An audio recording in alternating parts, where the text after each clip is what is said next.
Este programa tem o apoio de BetClick. Tô? É a Luana. Olha, eu estou aqui no meio da Estrada Nacional 221 e precisava de mais relva de estádio, amigo. Quantos rolos? Sei lá, diriam uns 2000. Ah, e um trator que ande na água, porque eu também vou às ilhas. Obrigada. Liga Portugal BetClick. Em nome do futebol, vamos todos a jogo.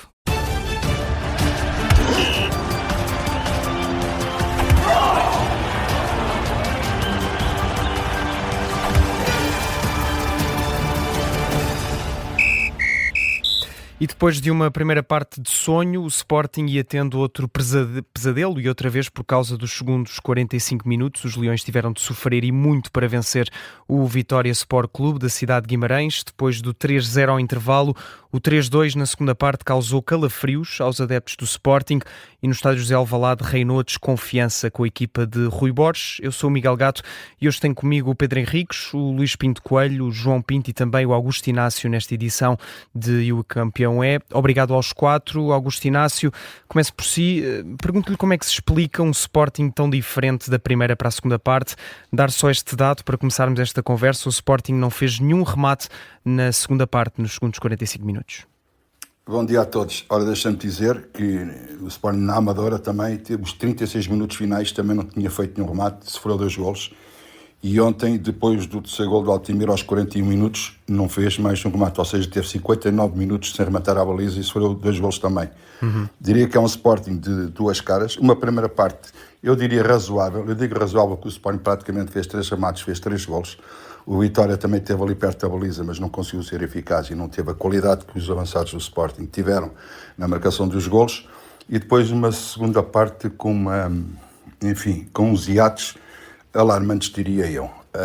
O Rui Borges disse, quando chegou ao Sporting, que a equipa pode não jogar bem, mas não pode faltar atitude. Ora bem, no Sporting, na segunda parte principalmente, acho que faltou muita atitude. E quando digo atitude, não é deste nem daquele jogador, é a atitude coletiva. Um Sporting que ficou amedrontado, deixou-se dominar, deixou que o Vitória de Guimarães ganhasse confiança. O Vitória fez um gol, fez logo de seguida ao segundo. O Sporting tremeu com várias verdes, como se costuma dizer, mas depois recompôs-se e o Vitória depois não teve possibilidades de chegar ao terceiro gol. É uma vitória que vale só pelos 3 pontos. Ilações a tirar muitas, já na Amadora também aconteceu um pouco disso, a termideira foi coletiva, não foi deste ou daquele jogador, e o que é certo é que o Sporting demora a encontrar a sua estabilidade de jogo, quer defensiva, quer ofensiva, e por isso mesmo o Sporting sofre, porque com 2 golos de avanço na Amadora deixou-se empatar, e agora com 3 golos quase que não chegava para ganhar o jogo. É realmente uma equipa que tem falta de confiança coletiva, diria eu, não é só deste e daquele jogador, mas acima de tudo há que rever certos processos, porque o Sporting não pode de forma alguma, ainda por cima jogando em Alvalade, a ganhar por 3-0, deixar-se dominar como se deixou dominar, ao ponto de haver um escândalo em Alvalade se o Vitória tivesse empatado. Passo agora a bola para o Luís Pinto Coelho. Rui Borges disse ontem que os jogadores entraram na desconfiança e queria perguntar se achas, Luís Pinto Coelho, que o problema do Sporting neste momento é mais tático, ou seja, a responsabilidade maior de Rui Borges, físico ou mental, nesta segunda parte em que o Sporting acaba por perder algum fôlego e deixar os adversários criarem oportunidades e também ganharem confiança? Olá, bom dia. Eu acho que é um bocadinho das 3 coisas. Eu acho que há uma questão física também e parece-me que até pode ter sido intencional nesta abordagem à época. O Sporting na pré-época parecia muito leve, muito solto, só que neste momento o Sporting dura 60 minutos. Pode ter sido uma estratégia e o pico de forma a parecer bastante mais à frente, mas parece-me que também há ali um problema físico. Depois há a questão tática. Acho que há muitos jogadores novos, há jogadores com características muito diferentes do que o Sporting tinha. Uma coisa é jogar com o Altimira, outra coisa é jogar com o Yulman, uma coisa é a inteligência tática de Morita, outra é as características de Doumbia. São jogadores muito diferentes.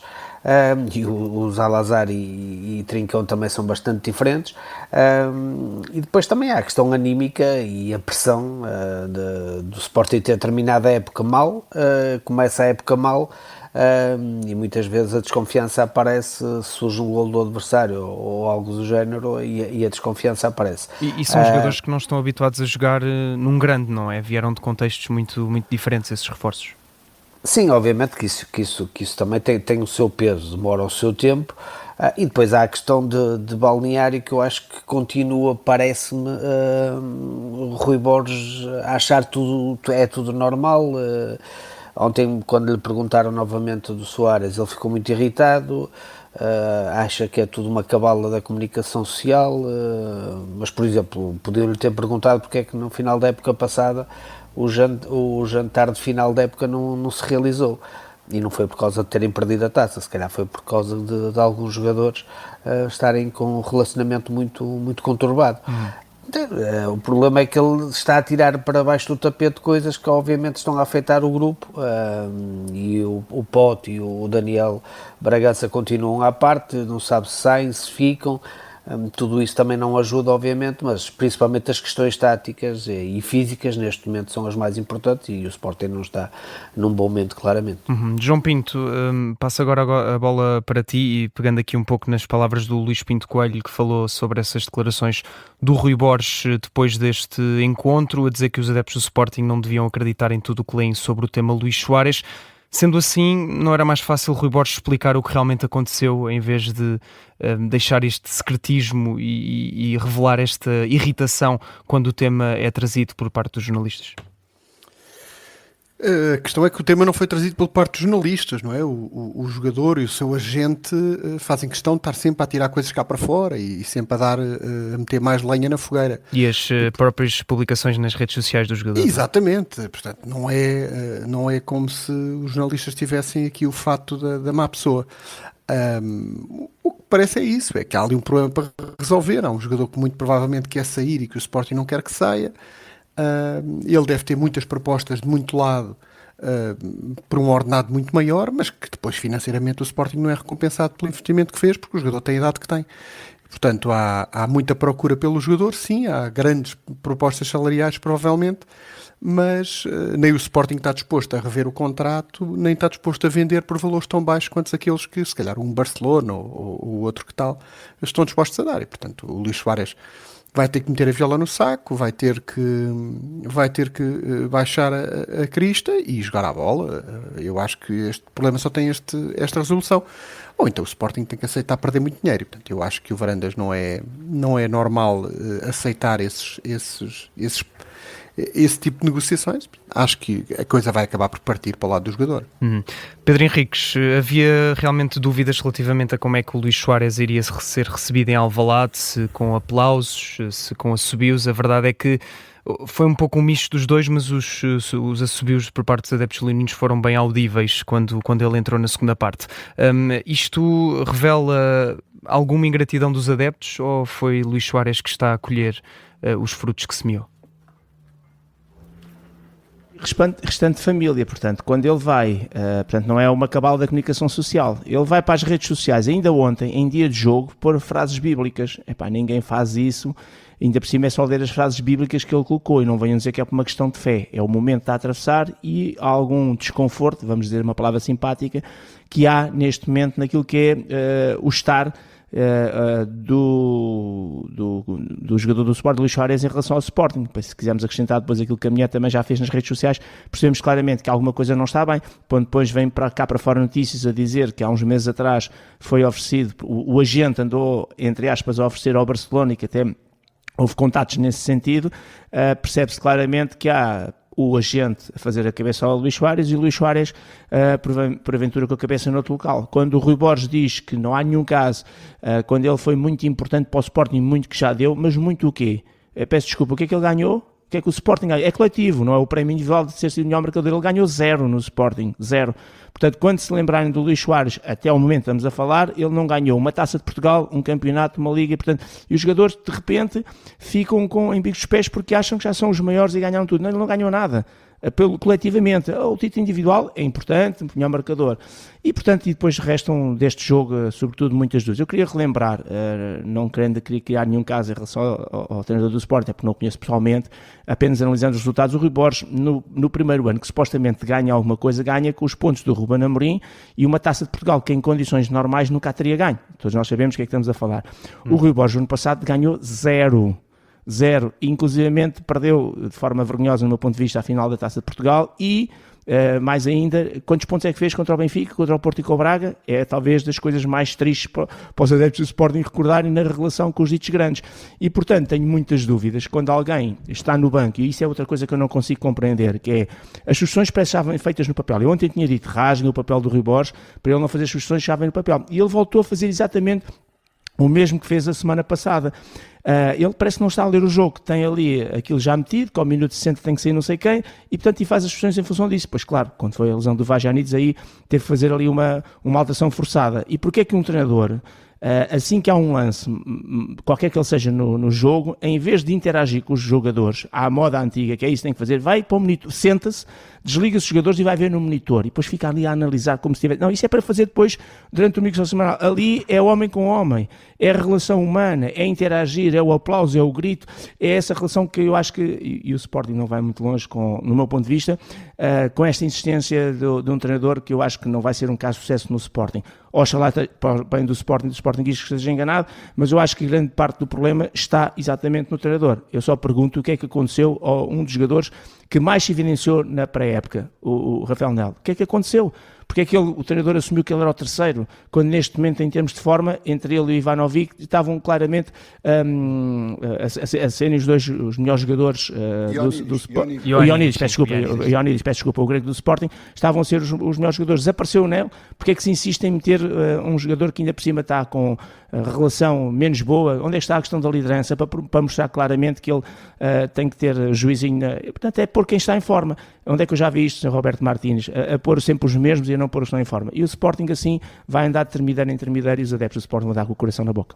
Antes de irmos à antevisão ao jogo do Futebol Clube do Porto esta noite, Augusto Inácio, eu queria só perguntar-te sobre este caso Luís Soares, como é que se gera. Nós não sabemos bem o que é que aconteceu, não é? Temos algumas pistas de bocas do empresário, também daquela situação toda com um dirigente do Fenerbahçe, que havia acordo, não havia acordo. Também temos estas declarações de Rui Borges e as próprias publicações do jogador nas redes sociais. Como é que se gera este caso? Tu que foste treinador do Sporting, também dirigente, como é que isto se pode resolver? Olha, há uns anos atrás, se lembram, houve assim um caso parecido com o Luís Soares, que foi o Slimani, que era um excelente jogador, um bom homem, um bom profissional, mas que, por ter convites de outros clubes, fez ali assim umas manhas para a gente chatear com ele para o mandarmos embora. E o que é que aconteceu? O Slimani começou a treinar à parte, precisamente por causa dos comportamentos que... Chegou a treinar na equipa B, na altura? Exatamente, lembras. Então, ainda bem Sim. que te lembras, porque isto é um caso, eu não digo que é parecido com este, mas se o Soares, que chegou cheio de humildade, com muita vontade de ganhar, muita vontade de mostrar serviço, foi o melhor marcador, ele não pensa de um momento para o outro que o mundo gira à volta dele. Não, ele é jogador do Sporting, e o Sporting, é verdade que lhe dá muito, e ele também dá muito ao Sporting, aqui dá-se uma ou outra, mas neste caso, o Sporting continua-lhe a dar palco, e ele já não está a retornar, porque pensa que, tendo estas atitudes, que é assim que pode dobrar alguma ideia do Presidente do Sporting, da sua administração, para o deixar sair. Não, as coisas não são assim. Ele tem que ter um comportamento profissional, como o Sporting está a ter com ele. O Sporting está a cumprir com as suas obrigações e ele tem que cumprir com as suas, que é treinar bem, tentar ganhar a condição física necessária, e quando jogar, tentar jogar bem, tentar marcar golos e depois deixar que as coisas se resolvam. Porque isto muitas vezes há o lado invisível, e o lado invisível muitas vezes são os empresários que fazem a cabeça ao jogador e que dizem que se ele fizer isto pode ter possibilidades de sair, porque há aquele clube atrás, porque há aquele clube já está a segurá-lo por trás das costas, e assim sucessivamente. E às vezes esse não é o melhor aconselhamento. Por isso, Luís Soares, a manter-se este tipo de atitude, a manter-se esta falta de disciplina no dia-a-dia, o Sport não tem outra opção, na minha opinião, colocá-lo à parte e treiná-lo à parte, no sentido de ir para a equipa B treinar e depois, quando ele assentar as ideias, e se tiver essas oportunidades depois, que o treinador o traga para a equipa A. A ver, vamos como é que se resolve esta novela Luís Soares e se o avançado colombiano fica ou não no Sporting até ao final do mercado. Passamos agora então para o Flóculo do Porto, que defronta hoje o Rio Ave em Vila do Conde. Luís Pinto Coelho, Rodrigo Mora foi tema na antevisão esta partida, nomeadamente a eventual saída neste mercado de verão. Francesco Farioli disse que havia muito ruído à volta do jogador, mas nada em concreto, mais nada do que isso. Como é que olhas para as declarações do treinador do Flóculo do Porto? Está a ser claro sobre este tema? Eu acho que ele foi sincero, obviamente. Acho que não é uma situação fácil para o próprio jogador, que é jovem e tem as suas ambições, obviamente. Mas eu vou deixar aqui um dado, porque às vezes as pessoas têm uma percepção que não é bem a realidade. Na época passada, o Rodrigo Mora foi 40% dos jogos do Futebol Clube Porto, o Rodrigo Mora foi titular. Por isso, em 40%. Por isso, significa que ele também teve muitas oportunidades. Houve exibições razoáveis, outras boas, outras menos conseguidas, mas depois também parte do jogador, obviamente, dar uma resposta. E eu percebo que ele não se sinta tão confortável numa posição mais distante da baliza, como o Farioli o coloca naquela posição 8, que é preciso correr muitos metros. Agora, obviamente, que um treinador não vai abdicar da sua ideia de jogo por causa do Rodrigo Mora. Quando muito abdica, quando temos um jogador de nível mundial estratosférico, como o Messi ou algo do género, não vai abdicar por um miúdo, e ainda para mais quando o treinador foi campeão. Isso é evidente. Farioli tem mais argumentos do que Rodrigo Mora nesta luta, nesta batalha, digamos assim. Sim, eu acho que sempre o coletivo é sempre mais importante que o individual, obviamente, e é o que eu digo, ele jogou bastantes minutos e foi muitas vezes titular. Agora, também tem concorrência de peso, o Gabriel Veiga também é um grande jogador, por exemplo, não é? E também é jovem, também não é nenhum veterano, tem 23 ou 24 anos, por isso também é um jogador jovem.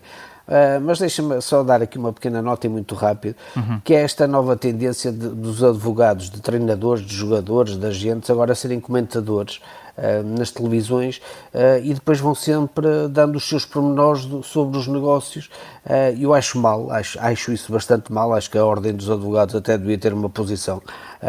Fazem a declaração de interesses, mas depois deixam sempre apontamentos. E ontem, num canal televisivo, o advogado Rodrigo Mora vem dizer que, por exemplo, entre outras coisas, que é quase surreal o Porto estar a pedir 50 milhões por um suplente. E ele é advogado do jogador. Acho que os advogados deviam pensar um bocadinho antes de ir para as televisões. Quer ser comentador, é comentador. Quer ser advogado, é advogado. Não pode ser as duas coisas. Não? O João Pinto aposto que, como adepto rival, está mortinho para que o Rodrigo Mora saia do Futebol Clube do Porto. Ou não, João?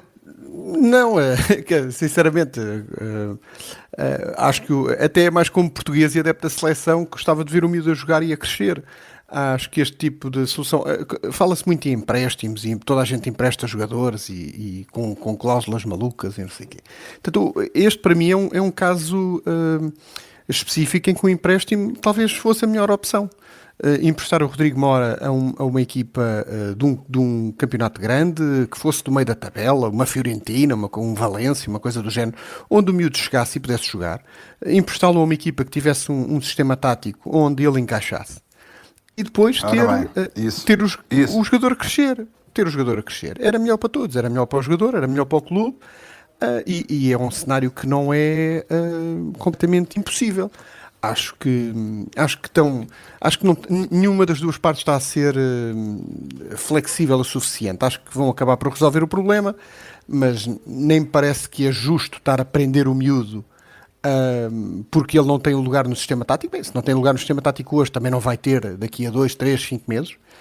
E também não é justo para o Rodrigo Mora querer sair por tudo e meio e para todo lado, porque, claro, o Porto tem que defender os seus interesses. Portanto, acho que um empréstimo aqui, se calhar sem opção de compra, a um clube de média dimensão seria o melhor para todos. Seria o melhor cenário. Augusto Inácio, falando do jogo de hoje, a verdade é que na jornada passada o Flóculo do Porto venceu, é certo, com 2 golos de grande penalidade e com menos remates do que o adversário, o Alverca.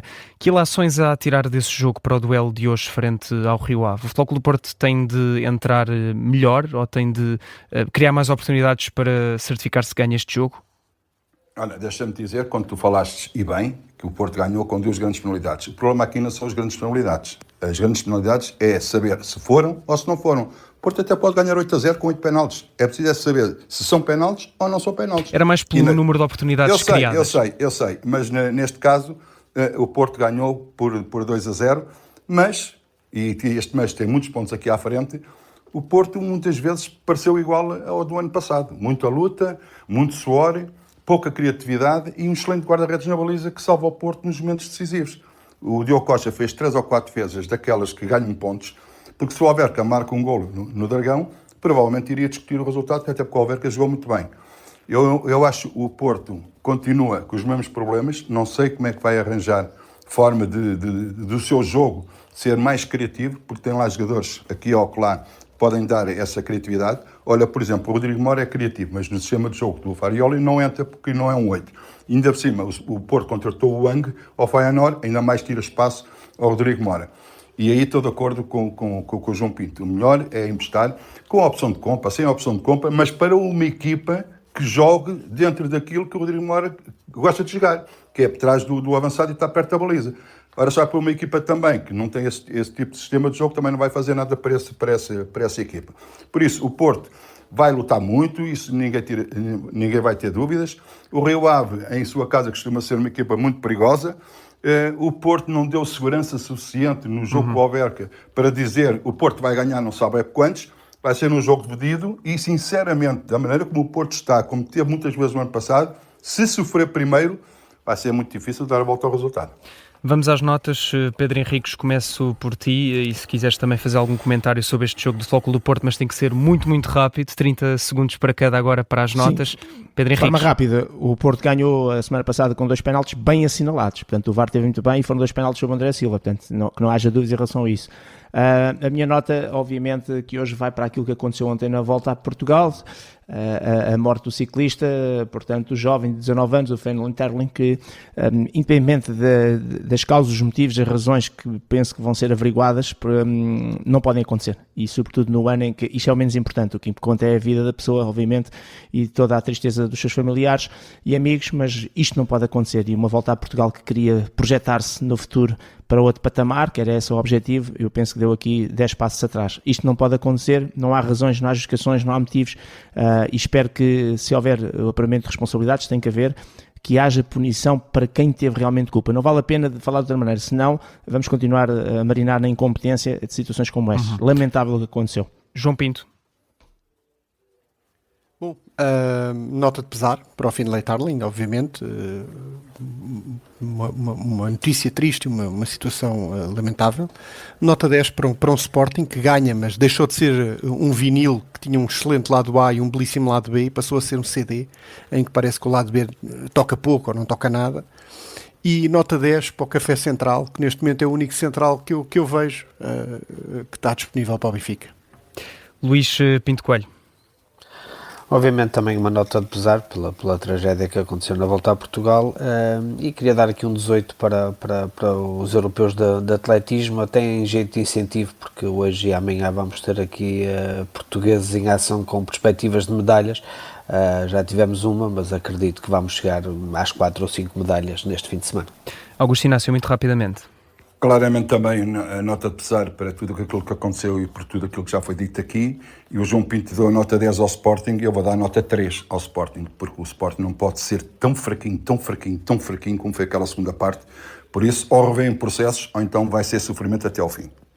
Obrigado pelas vossas notas. A edição de O Campeão é de hoje fica por aqui. Voltamos amanhã com mais notas e também com mais análise ao mundo do desporto em Portugal.